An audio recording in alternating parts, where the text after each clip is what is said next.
Welcome to this new mini-series where we're going to dive into some of the top-of-mind questions for sales and RevOps teams right now. How can you leverage sales intelligence and data to make smarter decisions? How can you use AI to work in a better way? But ultimately, how can you make sure that these new investments actually help you generate and retain more revenue? In this series, we've invited expert Kyle Jepson from HubSpot to give his 2 cents on these topics. And today we're going to start with sales intelligence and actually how contracts are an underused source of data. So let's dive in. With artificial intelligence, we're seeing a lot of like data insights and I guess just in general, the idea of intelligence as applied to sales is a structured way of improving over time. Some way of looking and measuring at what you're doing and identifying opportunities to improve that. Whether that's small changes in the way you describe your product or the sorts of questions you ask, or bigger changes in terms of how you find leads and how you connect with them. But I think this constant analyzing of what you're doing and finding ways to improve it, rather than a quarterly or yearly review of how did we do in the last 4 months, 6 months, 12 months. What are we going to do differently next year? Just constantly iterating and changing. I think that's kind of the new approach to most things, but especially to sales.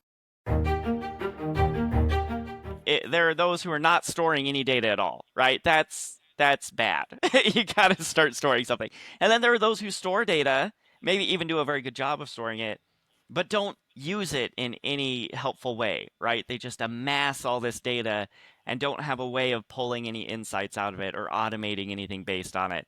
And so it's hard to say that that's much better because they have the data. There's the potential for them to do something with it, but if they're not actually using it, then they're not that much better off than the people who aren't storing data at all. And then, best case scenario is that you're storing this data. It's clean. It's well structured.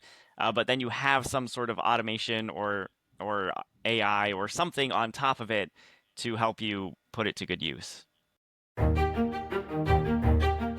So for a long time, CRM systems and other systems have been storing massive amounts of data, some of which was very nicely structured and you could use in automation and personalization and those sorts of things. But a lot of it was unstructured, right? Your emails, your phone calls, these sorts of things might be stored in your CRM, but there wasn't a lot you could do besides look them up and read the transcripts, right? And with artificial intelligence and other technological advancements, we're starting to find that we can pull insights out of unstructured data. And I think that is really exciting. I think it's pretty early days for that technology, but for any company that has just been amassing and storing this data for years without a clear way to use it, that is changing. And I think in the coming years, even just months, we will start finding that the sales teams that can pull insights out of that unstructured data can understand, when we send an email that does these things, or when we ask these kinds of questions on a discovery call, we're much more likely to close that business, or we're much more likely to close it sooner or faster.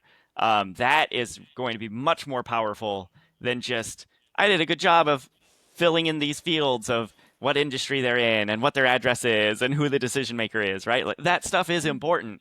But when you want to talk about untapped potential, I think there are just massive wells of unstructured data that are just waiting for us to figure out how to analyze and use them. So we talk a lot about sales intelligence and the importance of being data-driven. But one of the richest and most underused sources of data are actually your contracts. Using contract metadata to understand trends can help you make smarter decisions when it comes to your overall sales process.